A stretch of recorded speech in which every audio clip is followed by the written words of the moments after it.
पूरे उत्तर भारत का किसान दिल्ली कूच कर रहा है।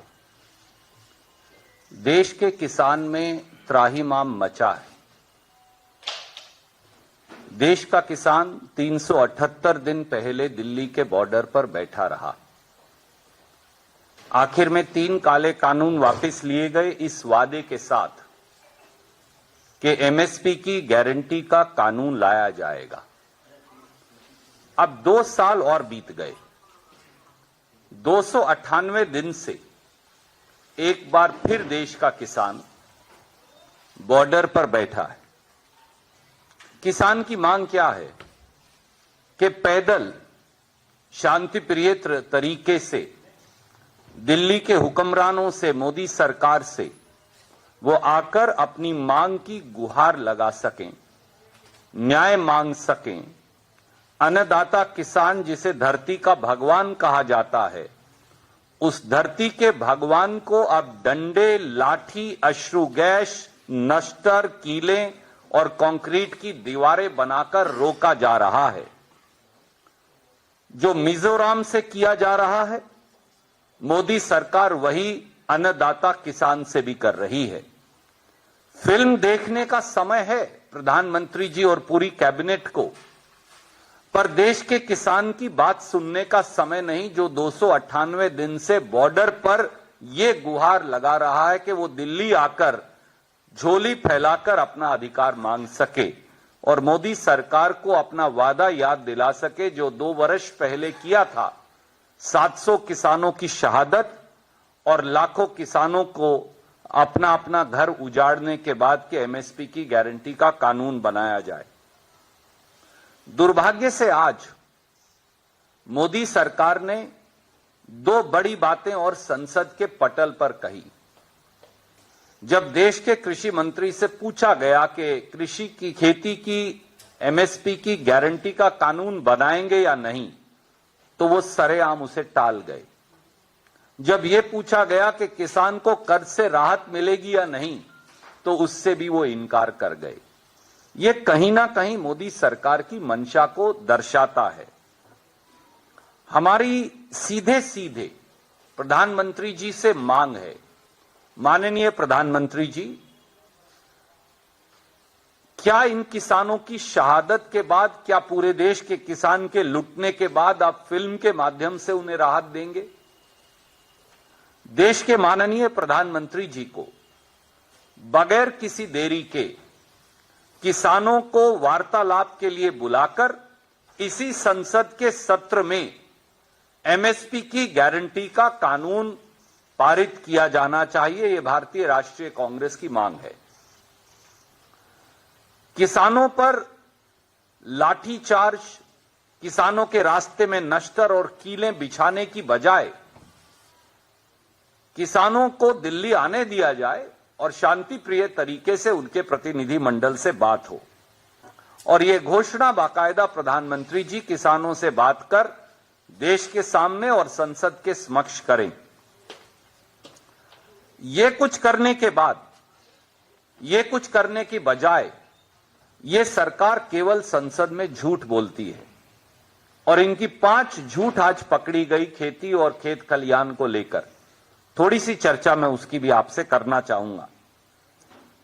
कृषि मंत्री शिवराज सिंह चौहान का झूठ नंबर 1, आज उन्होंने डींगे बगाड़ते हुए ये कह दिया कि मोदी सरकार सब फसलें एमएसपी पर खरीदती है, पर उसकी सच्चाई क्या है? संसद के पटल पर उन्होंने जो जवाब दिया उसका एक चार्ट मैं आपको भेज रहा हूं। ये इसमें साफ है कि एक अगर गेहूं की फसल को छोड़ दें, जो 23% उत्पादन के मुकाबले एमएसपी पर खरीदी जाती है, तो ये सरकार ने बताया कि वो 1% से भी कम फसल एमएसपी पर खरीदते हैं। तो जो सरकार एमएसपी पर फसल खरीदती ही नहीं, वो एमएसपी की गारंटी का कानून छोड़ दीजिए, एमएसपी की गारंटी देने की बात कैसे कर सकती है? कृषि मंत्री का झूठ नंबर 2, उन्होंने सदन के पटल पर कह दिया कि लागत पर 50% मुनाफा दिया जा रहा है, पर 6 फरवरी 2015 को इसी सरकार ने शपथ पत्र दिया और कहा कि अगर किसानों को लागत पर 50% मुनाफा दिया जाएगा तो फिर मार्केट डिस्टॉर्ट हो जाएगी, यानी मार्केट खराब हो जाएगी। और यह शपथ पत्र पत्रकारों को या कांग्रेस को नहीं दिया, यह देश के सर्वोच्च न्यायालय को दिया। कृषि मंत्री का झूठ नंबर 3, उन्होंने आज ये शेखी बगारी के एमएसपी जो है वो लागत से 50% मुनाफे की बजाय 100 या 200% मुनाफे पर दिया जाता है। दुर्भाग्य से विपक्ष को तो सवाल नहीं पूछने दिए गए, पर वास्तविकता क्या है? भाजपा शासित प्रदेशों ने agriculture cost and price commission को लिखकर दिया है कि जो एमएसपी निर्धारित किया जा रहा है उनके प्रदेशों में अलग अलग फसलों की लागत वो उससे 100%, 150%, 200% तक कम है। तो इसलिए मैंने एक सीएसीपी की रिपोर्ट से एक चार्ट आपके लिए बना दिया, आपका समय नष्ट ना हो, और ये मैं आपको भेज रहा हूं। एक दो उदाहरण देता हूं। जैसे महाराष्ट्र ने कहा कि 4,461 रुपया लागत है किसान की गेहूं की। गुजरात ने कहा कि 4,050 रुपया प्रति क्विंटल लागत है गेहूं की, पर रेट तो मिला नहीं। यही चने का हाल है, यही मसर का हाल है, यही सरसों का हाल है। कृषि मंत्री शिवराज चौहान का चौथा झूठ, उन्होंने ये कह दिया कि हमने 80%, 150% एमएसपी को बढ़ा दिया। एक पूरा चार्ट सदन के पटल पर रख दिया। तो ये जुमला नाथन कृषि मंत्री की सच्चाई, हमने पिछले 2 साल का चार्ट आपको निकाल कर रखा कि पिछले साल एमएसपी क्या था और इस साल क्या है। बस, ये तो कोई सीक्रेट नहीं है, पब्लिक डॉक्यूमेंट है। और अगर आप देखें, इन्फ्लेशन हमारे यहां 7% है, फूड इन्फ्लेशन 14% है, 15% भी है। गेहूं के एमएसपी में बढ़ोतरी हुई कितनी, आप ये देखेंगे 6%, जौ में 7%, चने में 3%, मसर में 4%। और अगर C2 प्लस 50% स्वामीनाथन आयोग के मुताबिक दिया जाए तो कितना पैसा दिया जाना चाहिए, हमने वो भी लगाया, ताकि C2 प्लस 50% सीएसीपी की रिपोर्ट के मुताबिक कितना आएगा। तो ये सरेआम झूठ बोलकर देश को बरगलाते हैं, ये समझकर कि संसद में शायद किसानों के नुमाइंदे नहीं हैं और खुद कृषि मंत्री खेती करते नहीं, तो इसलिए कुछ भी कहते हैं तो अपनी बात कहकर वो झूठ चला लेते हैं। और झूठ नंबर 5, सोयाबीन जो सबसे ज्यादा मध्य प्रदेश और सबसे ज्यादा महाराष्ट्र और दूसरे नंबर पे उनके अपने प्रांत मध्य प्रदेश में होता है। सोयाबीन का लागत जो मूल्य है वो 4,892 रुपए एमएसपी है, पर मध्य प्रदेश में वो 4,000 रुपए से भी कम बिकी और महाराष्ट्र में और भी कम बिकी। सोयाबीन का क्राइसिस सबने देखा। प्रधानमंत्री जी ने कहा कि हम जो हैं सरकार बनने पर 6,000 रुपए में खरीदेंगे। महाराष्ट्र का किसान भी इंतजार कर रहा है कि उसको एमएसपी का वो 6,000 रुपया सोयाबीन का मिलेगा। प्रधानमंत्री जी के जबान की भी कोई कीमत नहीं, या उन्होंने झूठ बोलकर महाराष्ट्र में वोट ले ली, तो उसका किसान क्या करे। इसलिए बड़ी सीधी बात है, देश के अन्नदाता किसान को मणिपुर के हालात में मत पहुंचाइए। फिल्में देखने का अगर फुर्सत है तो देश के किसान से बात करने की फुर्सत क्यों नहीं। किसान के रास्ते में नश्तर, कील और दीवारें क्यों खड़ी की जा रही हैं? क्या किसान उग्रवादी है, नक्सलवादी है, अपराधी है? वो दिल्ली आकर अपनी सरकार और अपने प्रधानमंत्री से न्याय की गुहार क्यों नहीं लगा सकता? और देश के प्रधानमंत्री देश के किसानों से मिलने से गुरेज क्यों कर रहे हैं?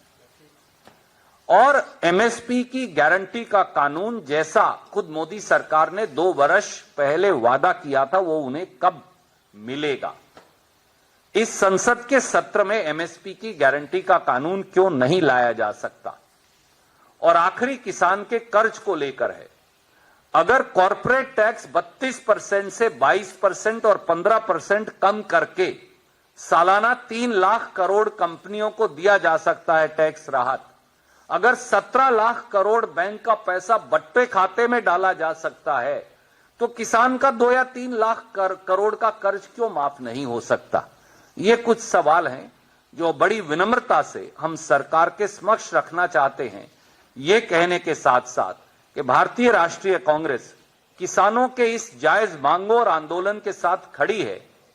किसान को लाठियां, अश्रु गैस, कीले और नश्तर नहीं, किसान को उचित कीमत और उसका कानून दीजिए। कोई प्रश्न आप पूछना चाहें तो स्वागत है।